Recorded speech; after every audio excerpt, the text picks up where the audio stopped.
Welcome to POPX Cast, where science fiction meets pop culture. We're the podcast that covers everything pop culture and beyond the multiverse. Are you ready to get your geek on? Crank up the DeLorean, warm up the proton packs, toss a coin to your Witcher, and deep dive into your favorite plate of chimichangas. This is POPX Cast.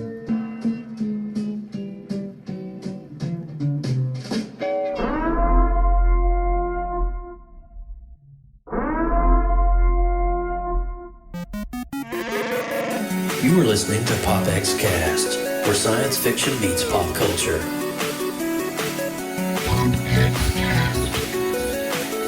Here we go! POPX Cast. I was born in it, molded by it. POPX Cast.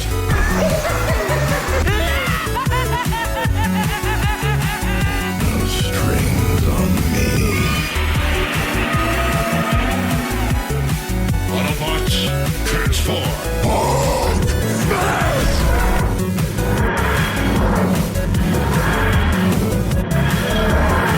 I'm Batman. By the power of Grayskull. POPX Cast. We're doomed.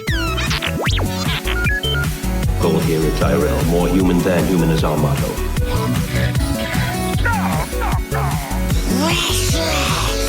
Here's Johnny. Never had a pet pony. Hasta la vista, baby. POPX Cast. Captain's log supplemental. Negasonic Teenage. What the I am the one who knocks. Excelsior! Excelsior, welcome to POPX Cast, episode 137. Oh my gosh, it's 2022. As we told you in 136, we'll see you next year. And it's been an entire year since, no, it's actually not. It's only been 4 weeks.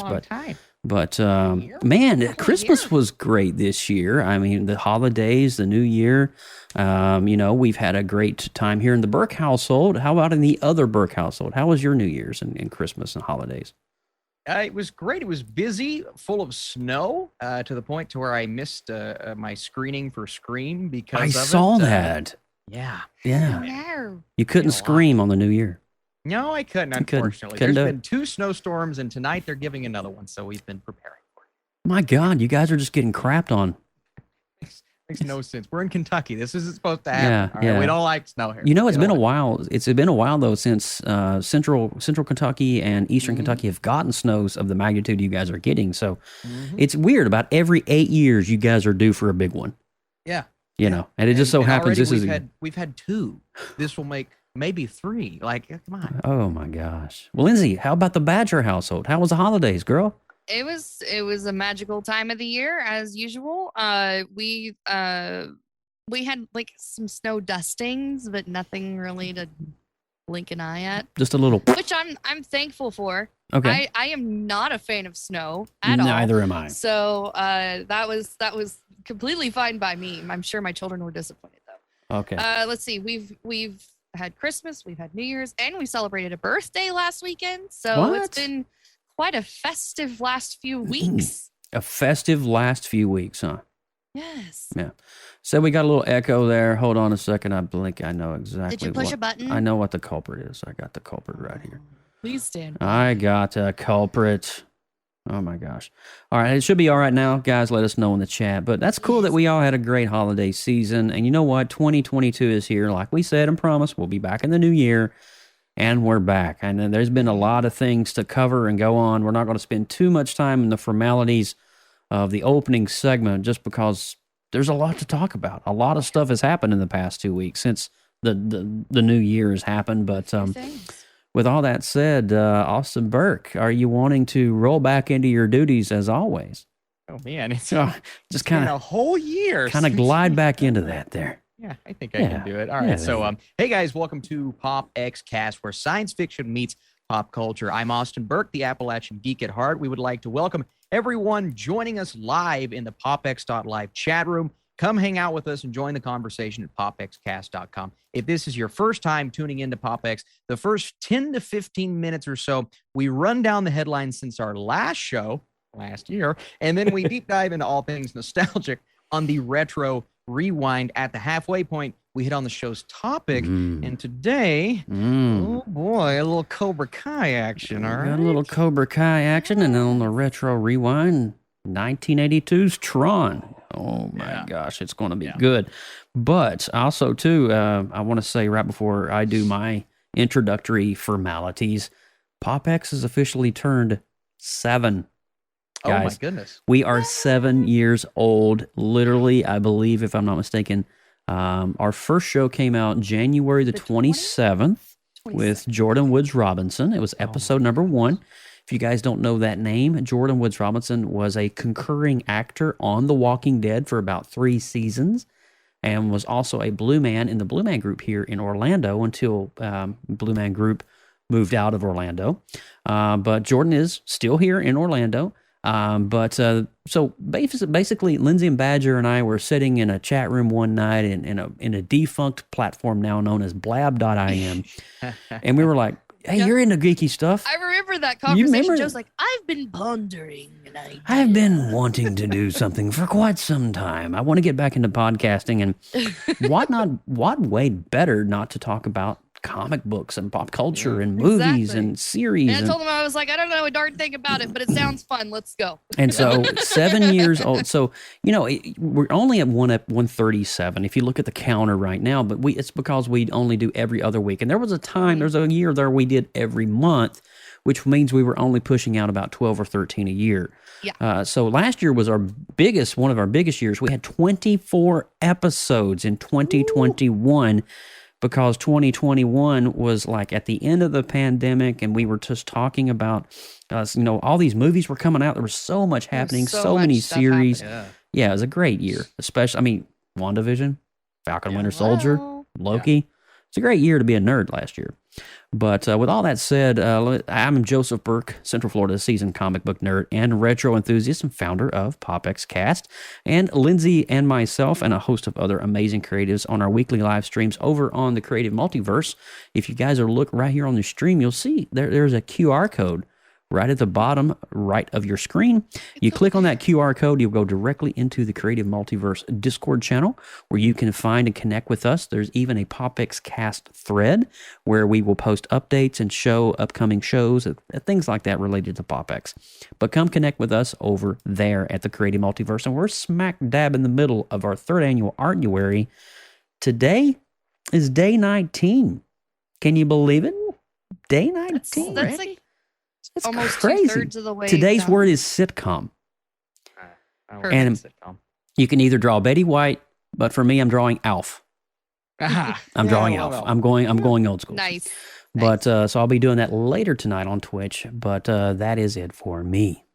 Nice. Well, you guys know me. I'm Lindsay Badger, your favorite geeky okie. If you guys missed our last episode, I know it's been a while. Been a couple weeks. You guys can't remember episode 136. We talked about Spider-Man, No Way Home, and boy, did we break that one down. God, that was a good one. So good. And our retro rewind was, of course, the wonderful, beautiful, artistic The Snowman short story in all the geeky retro rewind goodness. So if you want to go catch that replay, it's here on our channel, but it's also on our website, popxcast.com. And all of the other great past shows from the PopX Collective Archive is there as well. So there you go. Enjoy all of the PopX goodness there. If you're liking what you're seeing here tonight, please make sure you are clicking on those buttons that make the algorithms happy. They love us. Up, share all the things, click the buttons, bells, all the things. And if you subscribe, you get to know when we go live next, which is a bonus, so you can make sure to be here with us in the chat room, interacting with us while we're breaking down all of the good topics that we talk about. If you're catching us on the podcast, make sure you guys are giving us those 5-star and glowing, nice, kind reviews. We love them to death, and they definitely help us out. So thank you for that. Lindsay Badger, like a pro. Yes. Dang. Try. Girl's got chops, yo. All right, guys. Well, are you guys ready for some news? Because there's been a lot of news this month. All right, let's do it. Don't go nowhere. We'll be right back. PopX News coming your way. Extra, read all about it. This is PopX News, coming to you live right here on popxcast.com. All right. Austin's leading out the news this week. And Austin, I didn't mean to throw you to the wolves, but this is not the best news. There's several names here that you're going to read, but this one came out just this morning. And unfortunately, I'm probably going to botch his name, but Gaspard Ulliel? Is that what we've decided on? That's what I would say. Okay. So he's a French actor. And we got all excited about the Moon Knight trailer that came out this weekend. Looked incredible, but and he's one of the stars of that show. Unfortunately, this actor has passed away this weekend due to an apparent skiing accident in the Alps. In Moon Knight, there was a speculation that he was playing Anton Mogart. Fans of the hero will recognize that name as the identity of the Midnight Man. Now that performance will have a tinge of what could have been associated with it. In his home country, Ulliel was on track to become a generational actor. And this is legit. We're not just speaking. He was a major star after doing some research and kind of looking up. French Prime Minister Jean Casteau even put out a tribute on social media, writing, Gaspard grew up with cinema and cinema grew with him. They loved each other madly. It is with a heavy heart that we will no longer see his beautiful interpretations. We have lost a French actor. The actor, and here's the saddest part to me, was 37 years of age. So young. So, I mean, so ridiculously young. And this was his first major, like, Moon Knight kind of a coming out party. Hey, this is me. But thankfully, we got that performance, right? So now we got the performance, but it was also too his official debut, I believe, in American cinema. It was. And so it's unfortunate that he can't continue that, but at the same time, it's wonderful that we were able to see a little bit of that in Moon Knight. So I'm so happy he was able to finish. But we also want to honorably mention the passing of television icon and star, and this one hit me. Yeah, really it hit me too, Bub. My God, man! I grew up with Full House. Bob Saget passed away last week in a hotel right room. here. It was in Orlando. Yeah, oh my goodness. It was at the Drury Inn here in Orlando, right off International Drive. He was in the middle of his tour, his comedy tour, and our local news media said something to the effect that there was no foul play expected. And when they found him, the paramedic said his hand was on his chest while he was lying in bed. So they're saying he had a widowmaker heart attack, and that's what's coming out. There was no foul play or drugs or anything involved like that, because Bob Saget was, for the most part, a clean guy. I mean, he never really he smoked cigars and drank a few scotches, but that's about as crazy as it got for Bob Saget. But you got more. There's more here. Right? There's more. Unfortunately, we have two more. Sidney Poitier, which Joe, you wanted to bring this one up. We didn't even think, because there were so many that have passed away since the beginning of January. A great black actor who spearheaded American cinema into new heights, and some of his greatest stuff, Academy Award winning material. I mean, the guy was just a beast when it came to American cinema and portraying the characters that he portrayed on screen.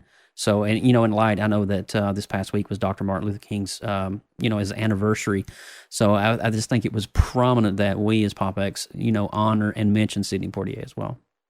Yeah, and the fact that we've had so many that we're kind of forgetting who all, because the final one that really no one could forget is Betty White, who is not only an icon on screen, but an icon off screen, one of the most genuinely wonderful human beings. And the fact that she was able to get to the age, I believe, what was it, 99? 90. Her 100th birthday was this week. Yeah, It was 99, bro. I believe Google honored her and had some fancy thing you could type in, and it would have like a thank you for being a friend. But I mean, with Gaspard Ulliel, you guys are seeing this picture on screen right now. It's such a young actor, and my gosh, it was just a lot has happened in the past 3 weeks, guys. Bob Saget, Betty White, Sidney Poitier, and now Gaspard. It's just crazy. But our Our condolences and love are sent to you guys. Let's just but- hope we're done for a while. Yeah, Yes, I don't know if I please. can handle any more than that. But Yes, please. moving along with the news, guys. This one came out just yesterday. Microsoft exerts its pelvic thrust into the gaming world this week with the acquisition of the largest gaming producers on the planet, Activision. Now, guys, Activision has been around since Atari's Pitfall. Do you guys have realized how old Activision is? Oh yeah, it's All right. It's got a history. Microsoft announced that it had agreed to acquire Activision and Blizzard, its parent company, as in the creators of Call of Duty. I've got questions there because I am on a PS5. Anyway, Warcraft, Candy Crush, Tony Hawk, Diablo, Overwatch, Crash Bandicoot, and so much more. And once the deal closes, the Activision Blizzard business will report up to Phil Spencer as the CEO of Microsoft Gaming. Until the transaction goes through, Activision and Microsoft Gaming will operate independently. Now, that's a big, big thing there to be able. It's not going to happen right away. Think about how when Fox and Disney, the acquisition of Fox and Disney. Process. It's a big process. And so the acquisition is described as an all-cash transaction valued at $68.7 billion. Now, if I'm not mistaken, Disney paid $62 billion for Fox. So this one topples it by $5 billion. Wow. Now, when you think about just the scale of that, it's hard to accurately describe the magnitude of this deal should it go through, and it is expected to go through because, of course, the government has to sign off on that. Because anytime you've got these major, this is a monopoly big takeover thing. Yeah, you're talking stock market acquisitions. You've got all this stuff happening here in the background. So the acquisition would see Blizzard Entertainment, Beanox, Demonware, Digital Legends, High Noon Studios, Infinity Ward, King, Major League Gaming, Radical Entertainment, Raven Software, Sledgehammer Games, Toys for Bob, Treyarch, and more report solely to Phil Spencer. Now, according to the press release, the closing of the transaction is expected to happen in the fiscal year 2023. So this is not something that's going to happen next week or next month. This is a process, just like Lindsay just said. As noted above, the two companies will continue to operate independently until then, and it will still need to make up through the regulatory review, shareholder approval, just talking about stocks and all that. And Activision and Blizzard acquisition is just the latest high-profile purchase by Microsoft. Get this, just last year, Microsoft acquired Bethesda Softworks and Zeniax Media, which concluded at the end of last year. Bethesda has created what? Fallout. Fallout, anyone? Fallout, Wolfenstein, Doom. My goodness. And I believe, if I'm not mistaken, Half-Life is included in that as well. There's a lot of titles that they are now putting their crown on. I bet I'm literally telling you right now, I believe that Sony Entertainment is probably crapping a brick right about now. Yeah. Because one of their biggest money, I mean, Sony has their own brand of entertainment, but they really relied a lot off these third-party companies like Activision to provide. Ones, yeah, that's how they got the money, right? Yeah. So does that mean that Joe Burke is going to have to officially own a piece of Microsoft gaming poop? Maybe. it shows. Oh God, I think time will I just threw up in my mouth. Ew. Anyway, sticky. So, what do you guys think about this acquisition? Leave a comment in the chat room below over here on popx.live. Let us know what you think. If you're listening to the podcast, how do you feel about this? How is it going to affect your gameplay? We want to know about it. Leave us a comment. All right, guys. Well, we're going to talk about a little King of the Hill. Damn. When's the last time you heard of that name pop up in the conversation? Dang it, Bobby. Dang it, Bobby. King of the Hill is the latest series to be getting a revival. Ooh. That's fun. All right. So both Greg Daniels and Mike Judge have decided to form a new animation company called Bandera Entertainment.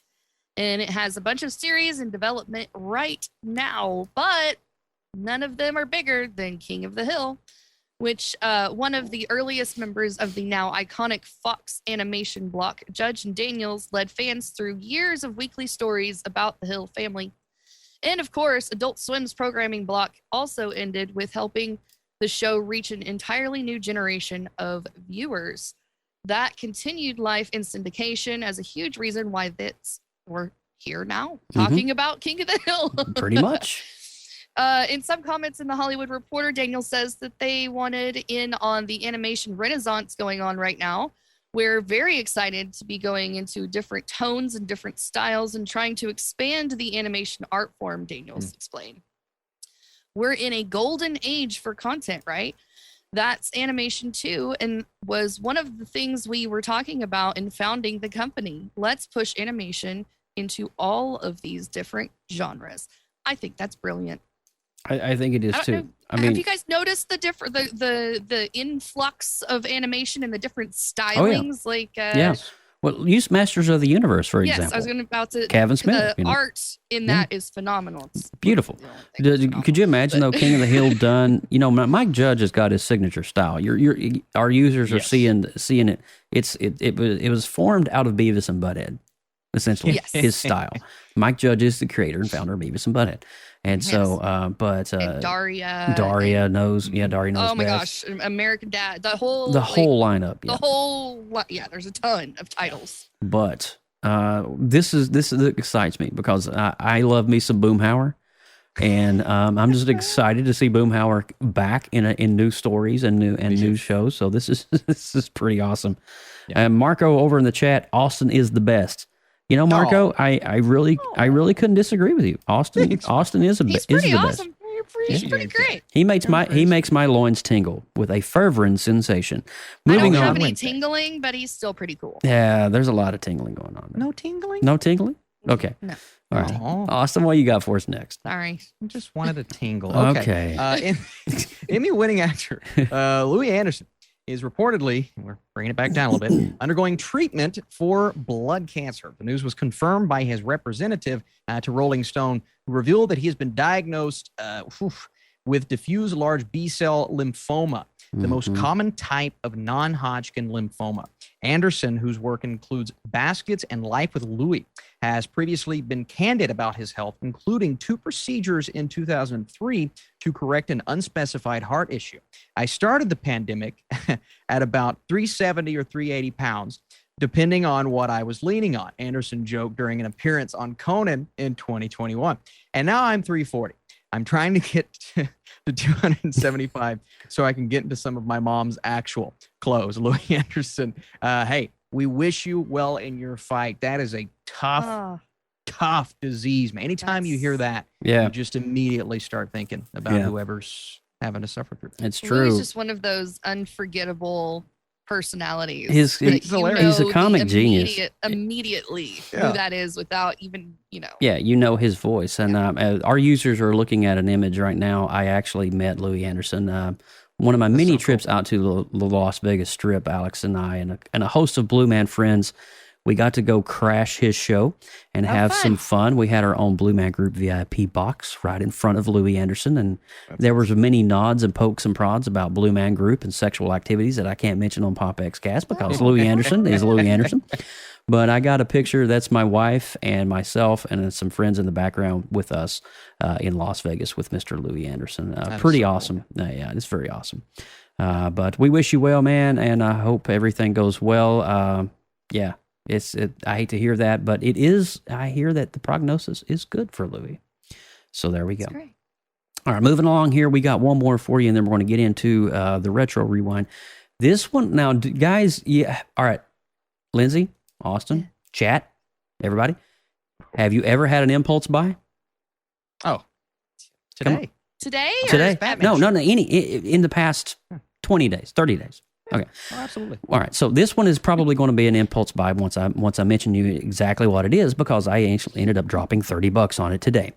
Richard Donner's classic adventure, The Goonies, celebrates its 35th anniversary in 2020. Now, that was its 35th. Now, about a year and a half later, Warner Brothers celebrated by giving the film the proper 4K treatment. In fact, there's an Amazon gift series that's included with a reproduction of the One-Eyed Willie treasure map. All right, you get that in this thing.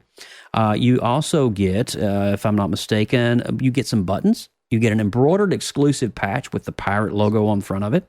That's pretty dope. I know and somebody's vest is getting. This is going to be on here tomorrow because it's coming in the morning. As a matter of fact, it's scheduled for delivery at 4 a.m. tonight or in the morning. But anyway, so moving on here, you also get an exclusive One-Eyed Willie's treasure chest that the discs are in. So users in the chat are kind of seeing what this whole setup looks like. Now, guys, here's the kicker. It's this weekend only. All right, the sale started yesterday and will run through to Sunday.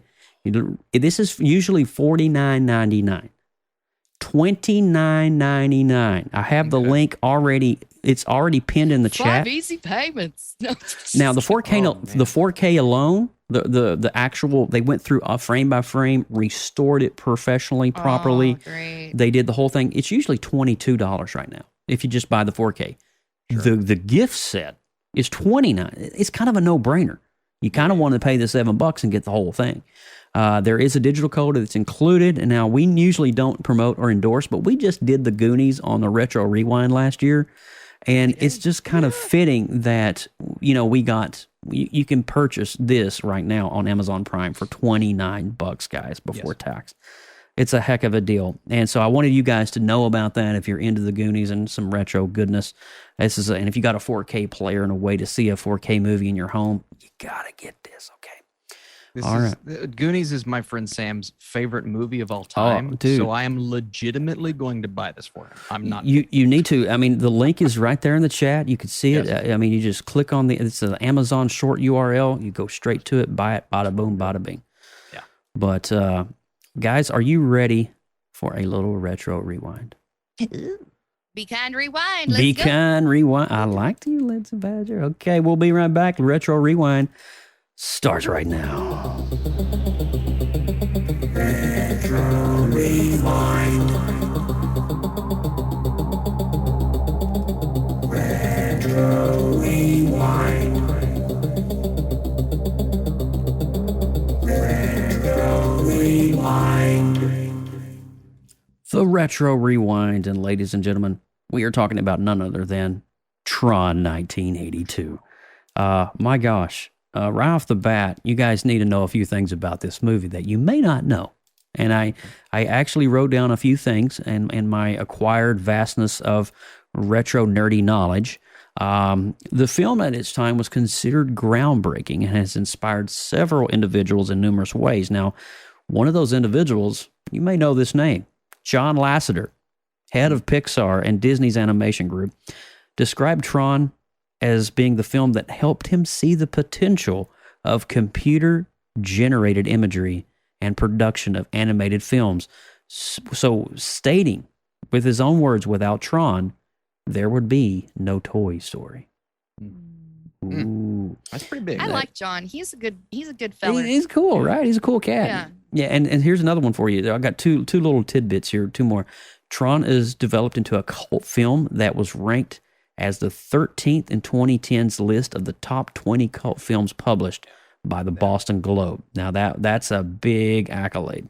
And here's one that a lot of people may or may not know. Despite grossing $50 million worldwide, no, I believe that's domestically, it was $77 million worldwide, the calculated merchandise sale, it was kind of a financial disappointment. And actually, Disney Studios wrote off the remainder of its $17 million budget. Didn't even meet it. Sadly enough, it was received well. I remember Siskel and Ebert gave it great reviews, but I remember other magazines like Variety kind of giving it a little bit of a harsh go at it. So it wasn't at the time. It was just so ahead of its time. Nobody knew how to understand it. And you're thinking about, you're in a computer movie where you're talking about ROM and RAM and these things, didn't really know what you were talking about in 1982 because the general public didn't understand computers like we do today. Well ahead of its time. But I want to go immediately down to Lindsay this time. Open it up. New year, ladies first. Lindsay, what did you think about TRON? I have respect for this movie just because of the time it came out and what it did. I feel that the storytelling is not so great. I couldn't agree with you there. The storytelling is rough. Okay, Yes. so if you're sitting down and watching it and expecting to be fully encapsulated into the story from beginning to end, you're gonna have a rough journey. It's going to be a little But challenging. if you can take a step back and just look at it overall as a piece of art and That's technology, a good way to put it. and where they were pushing the limits in the film industry and trying to experiment with new techniques and ways of telling stories in a different viewpoint that you probably wouldn't get normally in 1982. I can give it some thumbs up there, but man, it was tough to sit through. And Josh and myself watched it together because I don't know if Josh has actually seen the original one. I know he's seen the newer one. I've seen Tron, but it was so long ago I forgot about it. So I knew going into it that it was going to be kind of a slow burn for me. True. But then by the time we get to the end, I'm like nodding off a little bit. Yeah, I get it. I'm like, and then I started getting confused because at the final scene, the third act, whenever you're going up to the main computer guy and you're fighting him and whatever, and then there's this chick that you don't meet until the very end of the movie, and then all of a sudden she's making out with the guy.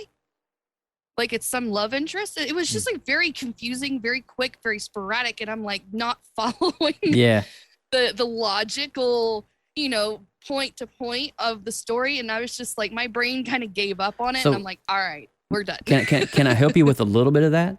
Please. All right. So the characters that you see in the computer verse, yes, they are counterparts to their actual person and they programmed in the real world. So Alan, who is the guy with the glasses that goes to see Flynn, is actually Tron because Alan programmed a program called Tron that actually undersees the main security program. The lady in the film is another programmer for MCON, and she wrote a program, and that was her name. So the likeness of the programmer is in the computer world. Yes, I understood that. Flynn, the main guy, Jeff Bridges' character, had a relationship with her in the real world, but now she's dating Alan. All right. And so he really wanted to go back with her, and that's why he kissed her at the end, because even though he can't kiss her in the real world, he wanted one last kiss with her in the artificial world. Yeah. See, I kind of missed all of that. Yeah. I think my brain was just like, no more. That's what I mean, though. You see what I mean? My eyes kind of got tired because of staring at the neon for a long period of time. I can stare at neon for a long time. I think that was part of it, because my brain was just like, shut down. No, I get it. But if you ever get a chance, Lindsay, to go back and watch it, think about Tron as a parallel to the human world. Yeah, I know. And have that concept. I mean, that's what I meant when I said Tron was ahead of its time, that nobody in 82 could understand the concept. Yeah, I definitely see that viewpoint. If you watch it one time, you will be confused. If you watch it a second time, it will make a little more sense with an open mind. But I understand what you're saying, though. I'm going to go ahead and let you continue. I'm sorry. No, I that's pretty much all I was going to say. I was just like, I respect it for the benchmarks that it made, but I didn't really enjoy watching it as a movie in general. So no worries. That's pretty much what my review on it. Okay, I got you. Austin?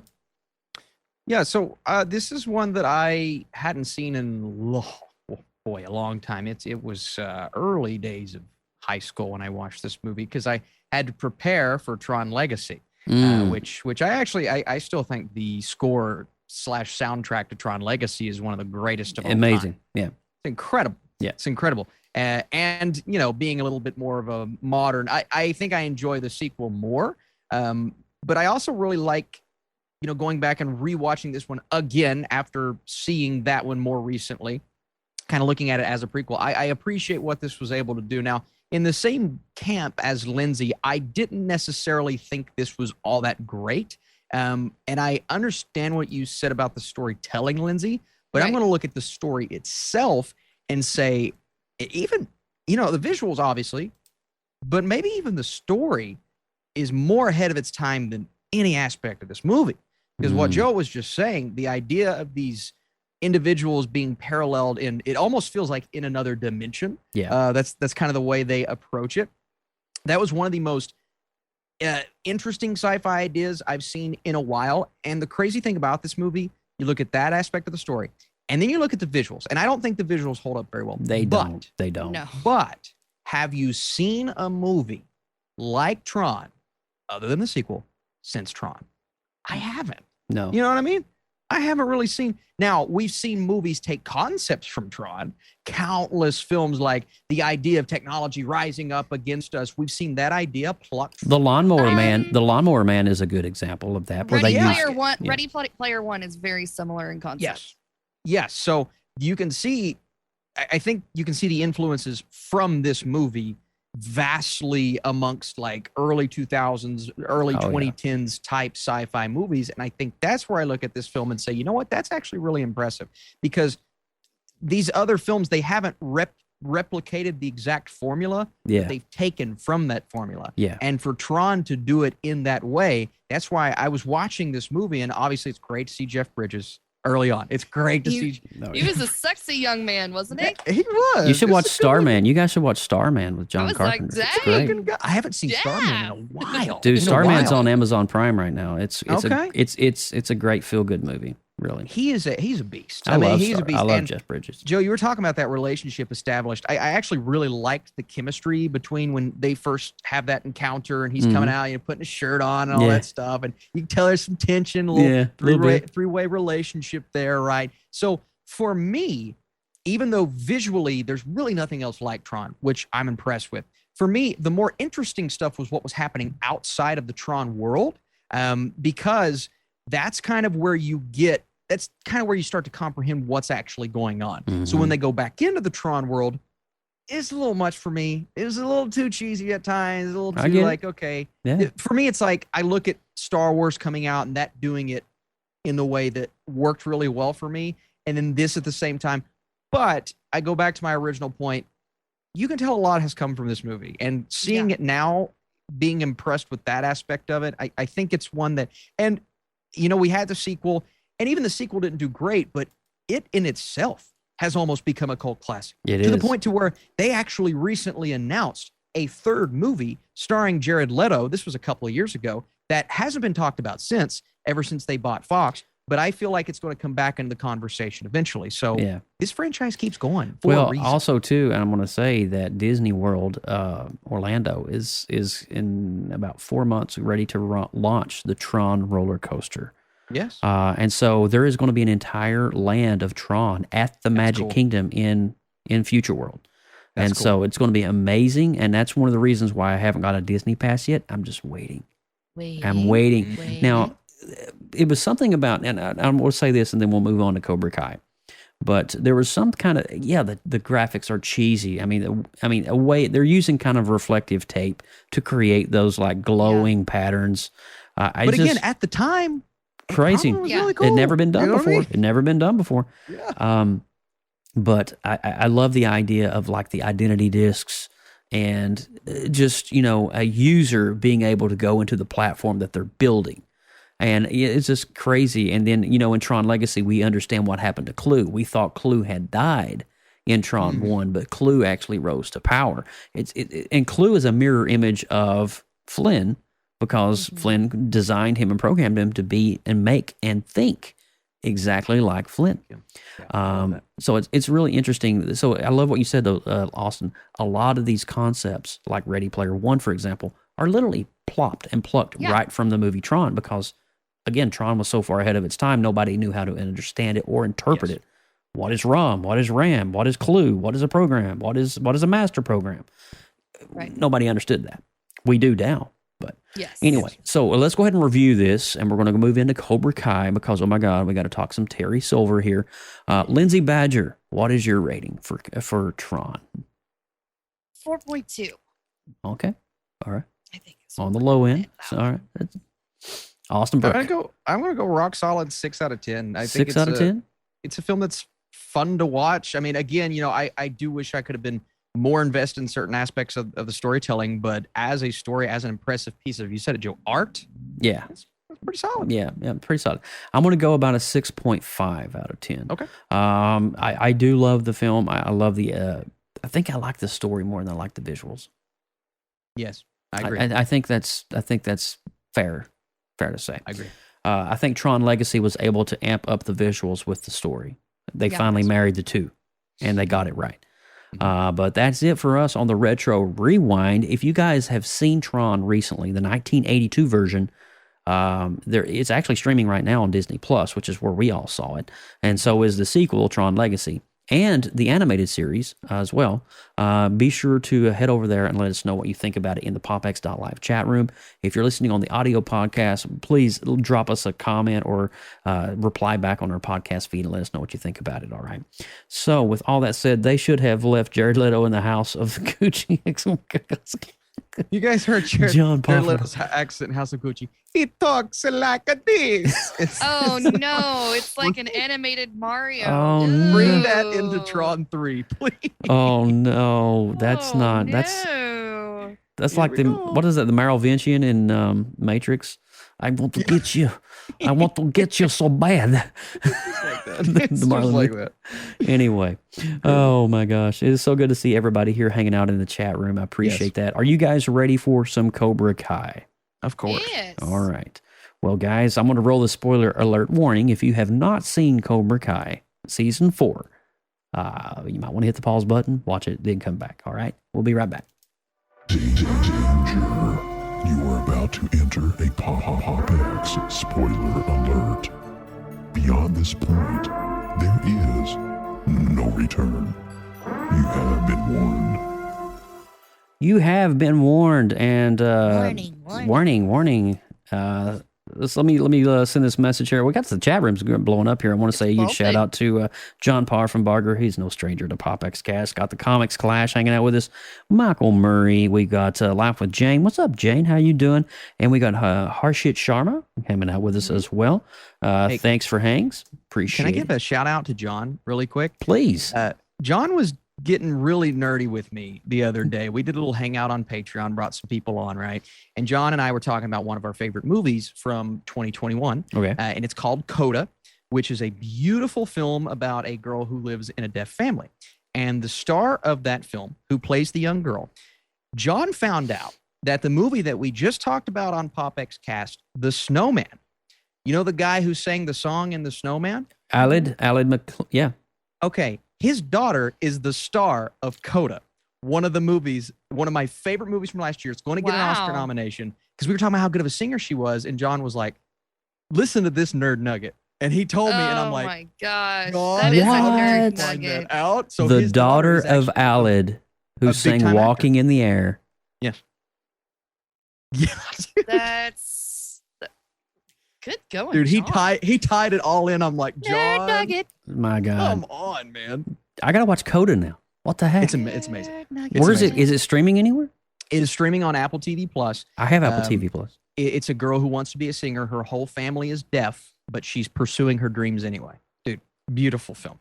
Beautiful. You reviewed 9 it out of 10. already? 9 out of 10? It's incredible. Okay. It's awesome. All right. Well, we're talking Cobra Kai here. As you can see, John Kreese right there with Daniel LaRusso, Johnny Lawrence, Terry Silver. Guys, I had a freaking blast with this series. This was a great This season. was the best season yet, I believe, for Cobra Kai. Cobra Kai never dies, guys. This is amazing what they're doing with this. I mean, yeah, there's some cheese factor. Oh my God, there's some, but it's done so well. And I think there has to be a little cheese with karate movies. Tell me. Shows. I mean, especially when you're dealing with the Karate Kid franchise. I mean, you're dealing with retro 80s topics with a new millennial audience, you know. Austin, I went with Lindsay on Tron. I want to go with you. Yeah. Give us a little breakdown. What are some of your, all right, give us first what you likes and give us some things you may have not liked from your perspective as a film critic. Sure. Well, we talk about cheese, but how many shows and movies have we seen bring back these classic 80s and 90s shows that have just botched it in its execution, right? It tries to be cheesy, not the right execution. Or it's trying to be too serious. Well, we need our cheese. It's from the 80s, right? Cobra Kai is a beautiful marriage of those things.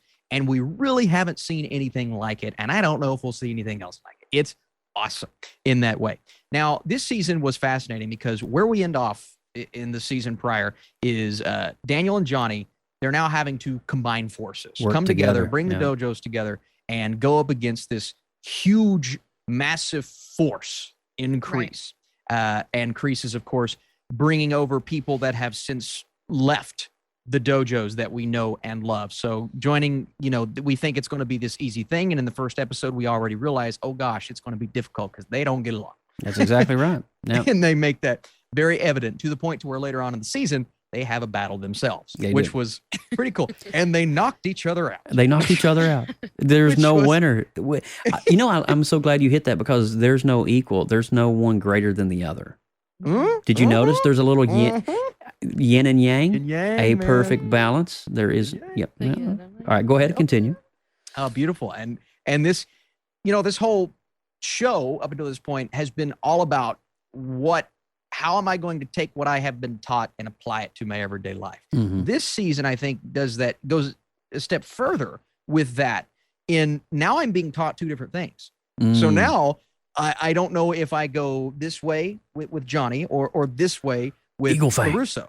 You know what I mean? It's like, and how, as a kid, how are they going to process this? Yeah. So we're moving on. We're learning all this crazy stuff about these characters, but we're starting to kind of come around on certain characters that maybe we haven't been the biggest fans of thus far, and vice versa. We have other characters that are kind of going the opposite direction. So I just thought it was really creative and even introducing new characters who is getting bullied at the beginning, but then it turns out by the time we get to the end, a beautiful character arc, by the way. Yeah. He turns into the BA character. And there's actually a lot of people have been saying this young actor, which I need to find his name, would be a great Miles Morales. Ooh. I heard that before. Mm-hmm. Several different people commenting about that. I like it. That's a good call, bro. Yes. That kid, age. He's got the physical stature. Yes, he does. Oh my gosh. Yeah. Wow. That's pretty sweet, man. So I think my biggest problem with this season is there were some things that were so overdone, whether it be, jumping off of a building or certain elements that are pushing that realism a bit too much. Like, I like to push it. I like the cheese, but I think season 4 maybe pushes it more than we've ever seen it before. But at the end of the day, what matters is the story and kind of culminating with that All Valley tournament at the end and the way that plays out. And I was trying to predict the winners. I was right on a couple of them, but for the most part, it plays out in kind of an unexpected way. And then that twist at the end. Let's talk a little bit about that too. I want to make sure we got a little time for Lindsay to chime in here as well. But I thought it was really interesting how John Kreese's character went to pursue Terry Silver over and over and over again. Almost like, how Kreese has that way of just playing that mental game with you until you have nowhere else to turn, and that thought is not going to leave your head until you do it. Yes. Well, spoiler alert warning, we're going to fast forward to that last episode and talk about the last 10 minutes of the final episode. In a plot twist none of us saw coming, John Kreese is framed for an act that he didn't commit, and it was Terry Silver the entire time who framed his own co-partner. I just thought that was just, and now leading into season 5, I can kind of see where the wheels are going to be turning on that, because Terry Silver is going to be the embodiment of Cobra Kai, the worst of it. And I want to say it, Austin and Lindsay, I kind of see John Kreese kind of being the good guy coming back with Danny and Johnny. Well, here's the beautiful thing about that is we got those flashbacks last season, and I wasn't thinking about it at the time, but I'm like, are they trying to make us feel sympathetic for Kreese? But when that happened to him at the end, I felt that sympathy. Yeah, I felt bad for the dude, man. I did. I was like, dude, he didn't do anything. He just, and you can also see there's little nuggets in season 4 where when Terry is undermining him and saying things about Kreese. Yeah. Do you guys pick up on that? It's like 3 times. Yeah, he was like slowly building that. Yeah, bridge, and Kreese would just look back at him like, you know, and you could just see that there's Like, excuse me? it's almost like a really beautiful character arc with John Kreese's character where it's going to take Johnny Lawrence and Daniel LaRusso and Kreese to take down Silver and Cobra Kai. Right. Lindsay Badger, go for it. I've been agreeing with everything that you guys have been saying thus far, but I like to point out a couple of character developments that we got through this series that I really am glad we got. We got Tori to calm down just a notch. Thank God, because I was about over it with her. She came a little more human. That look this season. Yeah. I mean, I know she's intentionally supposed to be, you know, the angsty, angry, the world's against her, everything's carrying on her shoulders, and she's pissed about it. It always looks like she crapped her pants when she gets mad. She always has that, you know, the furrowed brow thing, but we're starting to find a level of peace in the tension between her and Samantha a little bit, which was nice. She's Samantha's mom. What's her name? Amanda LaRusso. Yeah. It was I didn't see that happening. No, where I she didn't was going see to step in and help Tori, but I'm glad that she did because she now has support that she didn't ever have before. So she's not attacking the world alone, essentially. And she went to ask her for help. That was a big step. I love how that show in general kind of the adults are reaching into the kids' lives and trying to lift them up whenever they're going through all these tough stuff. We went through that with Robbie at the beginning in season 1, getting him into the right places and LaRusso kind of taking him under his wing. And so now we're kind of having that moment with Tori in this season. So I really enjoyed that. The prom thing was kind of cheesy, but I mean, that's the 80s cheese that you want and need in the series like this. And I really enjoyed the character flip of Eli. I think he really stood out to me. Eli was great. I did not expect him to be basically the star of the tournament. That was very much unpredictable. And his whole character was just robbed from him. Yeah. You know, it was just sad, you know. The whole losing of the mohawk and the whole personality flip. I really enjoyed that. I know Robbie has always been like at the forefront of this series, and I'm glad that he kind of took the back seat a little bit. Yes. And we got to focus on other kids, which I really, really liked. And that Samantha's character wasn't always about trying to prove things to her dad, even though she still had some of that. She was more about searching for a path within herself and what was right for her. Yeah. Which I really liked that as well. There's a lot of things happening in this. I really loved to hate Mr. Silver. I mean, that's really the only his purpose character, of his though. existence. You gotta hate the guy. John, I mean, and I was with you too. The empathy came at the end for John Kreese whenever the cops came to pull him over or take him to jail or whatever. Yeah. But I still, I mean, he's not going to team up. There's no way. They may get him out of jail, but there's no way that they're going to team up. Here's the thing, Lindsay, and I'm not going to be contradictory, but Silver's goal was to have multiple Cobra Kais all over the entire valley. Right. And with Kreese in prison, he's got the money. Yes. And he's going to do it. He has the power. Yeah. And Kreese is not going to be able to take it back because it's going to be Cobra Kai. I think it might be the death of Cobra Kai because if you think about it because the only way to take down Cobra Kai is to take down Silver. But if there's so many other Cobra Kais out there and other legions and other, members and stuff like that, and you have little pods of all over the city, you not just got this one group of kids now. You've got 10 Cobra Kais, whereas you got one Miyagi-Do. You know, it's just like, whoa, what's going on here? So we finally got, I think, some settling between Daniel and Johnny on it's okay to do it your way. Yeah.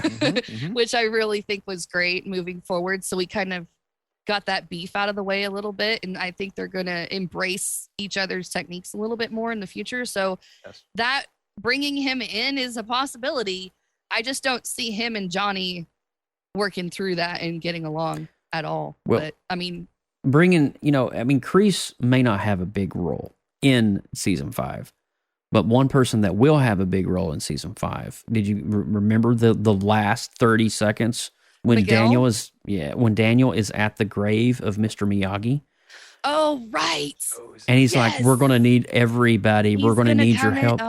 And so the original, I believe, if I'm not mistaken, that's the original actor from Karate Kid 2. He's the kid he fought in Japan. Right. And I can't remember the guy's name. Maybe John or somebody in the chat can help us out with that. The actor or the character? I think the character's name is Chosen. I'm pretty Chosen. Yeah. Okay. Yes. Yeah. But I don't know the actors. I don't know. Not the actors. I just need to know them. Okimoto. Okimoto. Or Okay. something. Yeah, Okimoto is the actor's So it looks like Daniel and Chosen are going to be. That's so cool. my heart absolutely shattered for Miguel. Mm-hmm. Mm-hmm. Oh my Whenever goodness. Yeah. he was putting so much effort into trying to form a relationship with Johnny, and Johnny is just so hyper focused on Robbie that his whole energy is so like channel visioned, and Miguel finally realizes that it's just like, oh, all right. Well, ladies and gentlemen, we have a Poffenbarger fun fact for you. Oh, another more crazy fact for you all. Did you know that actor that plays Terry Silver is actually younger than Ralph What? What? Is younger than Ralph Macchio in real life? Crazy. What? No. That's crazy. Wow. Really? Wow. That's crazy. Life. Man, Ralph, he looks good. I mean, looks good. What is Ralph is what? He's in his 50s now? I mean, he has to be. I don't know. I'm not going to Google this in the middle of the show. Maybe our tech wizard Poffenbarger can do it. Oh, but here's a question for you guys. Do we have any other cameos expected coming up in the future? Oh man, I hope so. Let's see. We're pulling from Karate Kid 1, 2, and 3. Man, I don't know if there's any other characters unless they're like one of the female acquaintances of Daniel. Yeah. I don't really force because the first story we had like the love interest and of course John Kreese coming in. Silver is 59, Daniel is 60 in real life. Oh, that is unbelievable. Good God, bro. And he's doing all his action scenes and everything. Ralph is 60 years old. Incredible. Wow. Ralph Macchio is 60 years old. That's wow. Ralph could be my dad. And you know what's so cool though? And you know, you could look at Dad? Father? Are you dad? Just don't call him dad. That's okay. Just don't say daddy. But you look at all these actors, they're doing their own stunts. And sometimes it's obvious during the fight scenes, but it doesn't bother me as much because they're doing their own stunts. And the way these directors with go the exception about of Kreese. That's That's true. Season 2, we saw some backhead shots. It wasn't.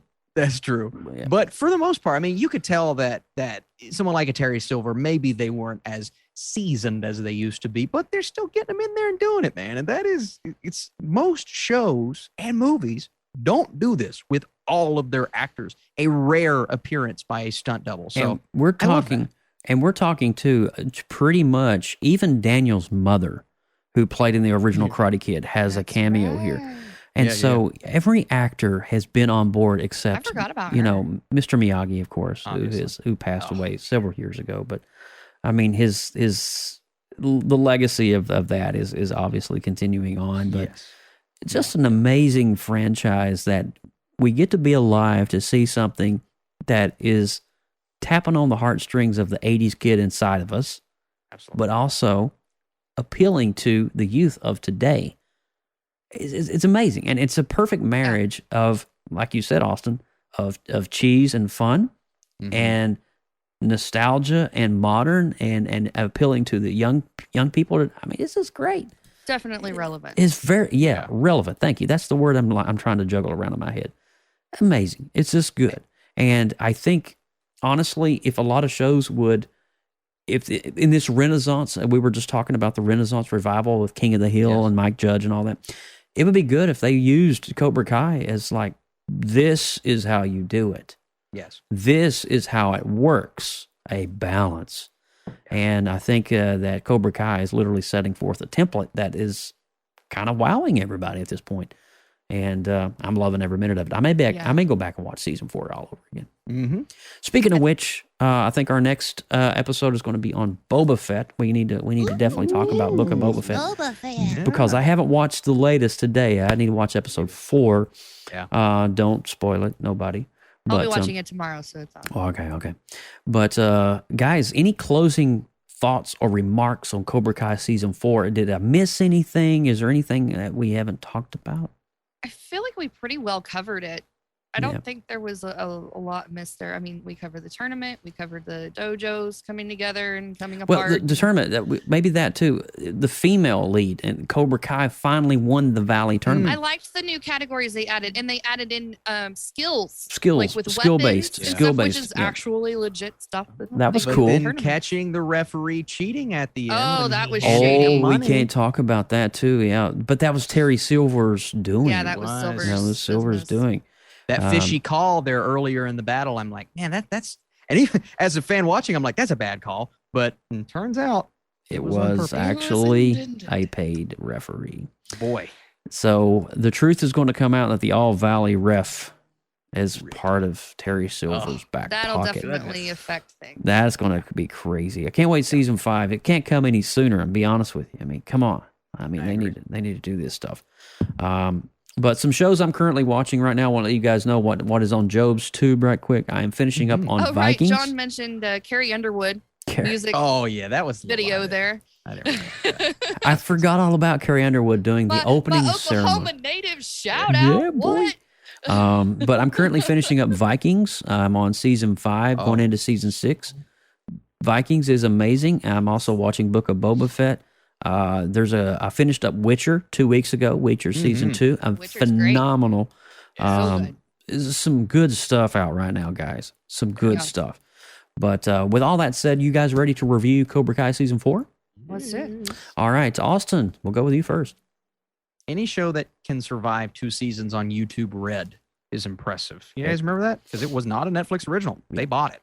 I do remember that. That is so impressive. So my score for this season, I'm actually going up. I did go back, Joe, you mentioned going back and rewatching it. I went back and watched the whole season again. So I'm going at 8.5 with my score. Yeah, 8.5. It's what a great show, man. That's awesome. Lindsay Badger. I honestly don't even. I'm going 8.6. I'm just going to one up you, Austin, because why not? Well, what the hell? I go 8.7. There you go. Because I mean, I'll be honest with you guys. I had more fun with season 4 than I've had with the entire franchise so far. It's so it's so good. Which kid is my favorite? You know what I mean? Season 1, season 4. Like, what do we do? It's amazing. So thank you guys so much for hanging out with us and talking a little Cobra Kai action. As you can tell, we're all very passionate about it, and we want to know what you guys think about Cobra Kai. Be sure to leave your review. You can review it. Why not? You're PopX family. It's a free country.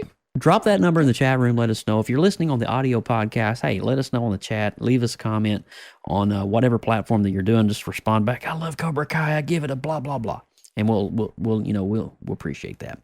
But anyway, we want to use shout out. The chat room is still going on. Jeremy Stoltz just makes shout it in. Shout out to Jeremy coming in at the end. He'll have to catch the replay. Yep, he's always catching the tail end of everything. God bless his heart. He likes that tail. He does like tail. Wait, what? Yes, Jeremy likes tail. And tie. That's not what you said. He likes tail tie. Maybe. It's weird. I don't know what's going on. All righty. Let's wrap this thing up here, guys. Are you ready? Yay. So. Somebody's got to wrap it up. I think it's Austin's wrapping it up. I'll do it. Let's wrap it up, guys. Okay. Like a Christmas present. Merry Christmas.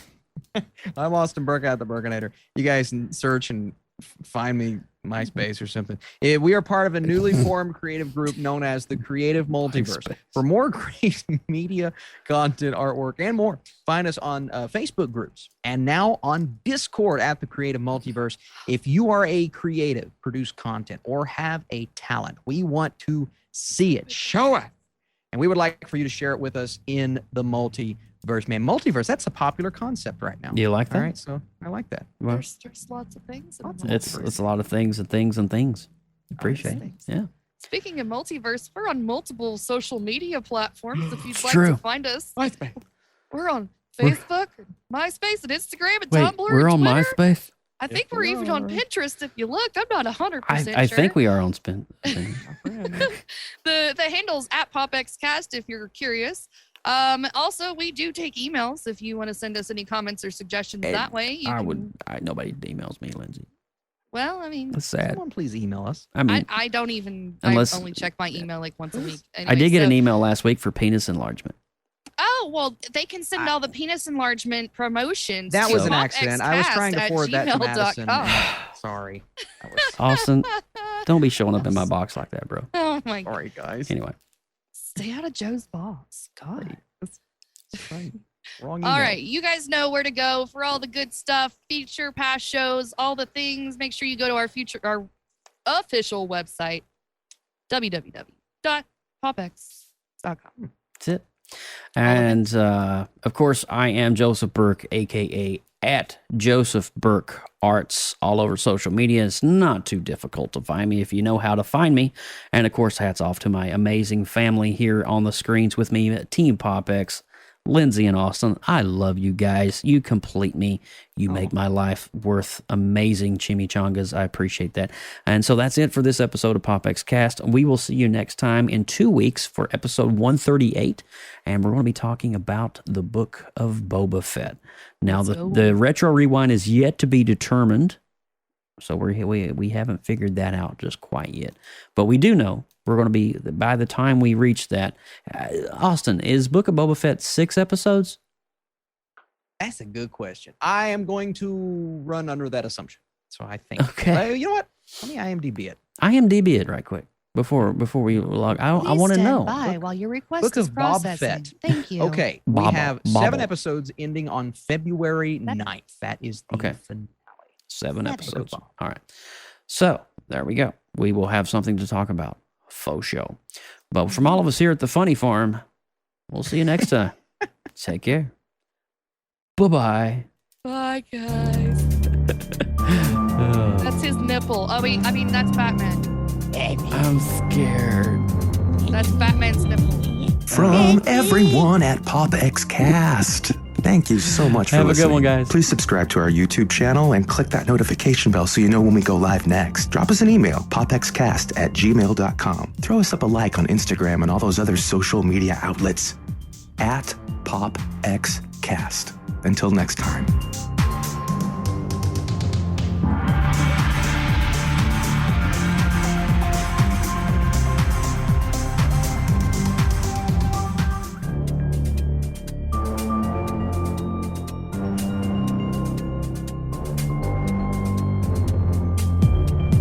From everyone at PopX Cast. Thank you so much for listening. Please subscribe to our YouTube channel and click that notification bell so you know when we go live next. Drop us an email, popxcast@gmail.com. Throw us up a like on Instagram and all those other social media outlets at PopXcast.